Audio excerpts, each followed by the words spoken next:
Guys, সারাদিন কাজ করার পরে আমি বাসায় এসে রান্না করতেছি, প্রায় রাত 10টা বাজে।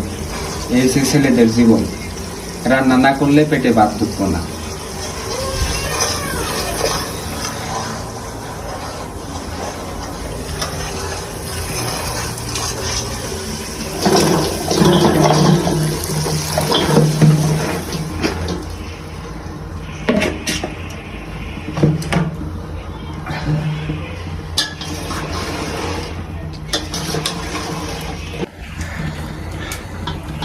এত তরকারি জাগায় হয় না, দেখছেন অবস্থা? এত তরকারি যে জাগায় হইতেছে না।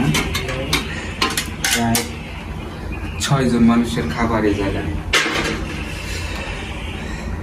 আমি যদি আজকে রাত্রে রান্না যদি না করি, 6 জন মানুষ হচ্ছে না খায় থাকতে।